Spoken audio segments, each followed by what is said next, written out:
అర్హులైన పాత్రికేయులకు ఇండ్ల స్థలాలు ఇవ్వాలని కోరుతూ జిల్లా కేంద్రంలో నిర్మల్ ప్రెస్ క్లబ్ ఆధ్వర్యంలో చేపట్టిన రీలే నిరాహార దీక్షలు 4వ రోజుకు చేరుకున్నాయి. శుక్రవారం స్థానిక ఆర్టీఓ కార్యాలయం నుండి మినీ ట్యాంక్ బండ్ వరకు భారీ నిరసన ప్రదర్శన చేపట్టారు.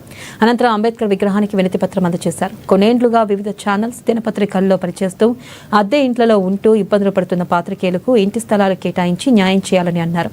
వీరి దీక్షలకు స్థానిక ఎమ్మెల్యే మహేశ్వర్ రెడ్డితో పాటు పలువురు సంఘీభావం తెలిపారు. వారి ఇళ్ల స్థలాల కోసం చేస్తున్నటువంటి ఈ నిరసన దీక్షలో వారికి భారతీయ జనతా పార్టీ సంపూర్ణమైనటువంటి మద్దతు ఇస్తుందని తెలియజేస్తా ఉన్నాను. మరి నా దగ్గర కూడా రావడం జరిగింది. నేను కలెక్టర్ గారి దృష్టికి తీసుకెళ్లినా కలెక్టర్ గారితో ఈ అంశాన్ని అనేక సార్లు మాట్లాడడం జరిగింది.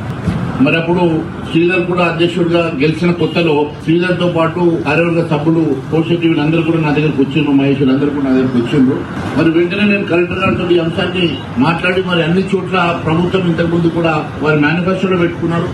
మరి ఇళ్ల స్థలాలు ఇస్తామని చెప్పి ఒప్పుకున్నారు. మరి దేనికోసం మరి ఇళ్ల స్థలాన్ని మీరు ఆపుతా ఉన్నారు? మరి వారికి ఇళ్ల స్థలాలు ఇవ్వాల్సిందిగా నేను కలెక్టర్ గారిని కోరిన 2 రోజుల క్రితం కూడా వారు నన్ను కలవడం జరిగింది. ఆ రోజు కూడా నేను ఈ అంశాన్ని వారి దృష్టికి తీసుకెళ్తే తప్పకుండా మేము ప్రభుత్వం దృష్టికి తీసుకెళ్తాం, దీని మీద మరొక నిర్ణయం తీసుకుంటామని వారికి చెప్పడం జరిగింది. అయితే ఎక్కడ స్థలం నేను ఇంతకుముందు నేను చెప్పిన తర్వాత ఏడీని పంపించేసి మరి ఎక్కడ ఖాళీ స్థలాలు ఉన్నాయి, ఒకసారి వారికి కావాల్సినంత స్థలం మరి దాదాపు 2-3 ఎకరాలు కనీసం కావాలా, మరి ఎక్కడో దూరం ఇస్తే కట్టుకునే పరిస్థితి ఉండదు, ప్రాక్సిమిటీలో ఇవ్వండి అని చెప్పి కూడా చెప్పిన. మరి ఆయన కూడా సర్వే చేసి రిపోర్ట్ సబ్మిట్ చేస్తా అని చెప్పారు. మరి మొన్న ట్రాన్స్ఫర్ అయినట్టుంది ఆయనకు. ఖచ్చితంగా మరి మీకు ఇళ్ల స్థలాలు ఇవ్వడం న్యాయమైనటువంటి కోరిక.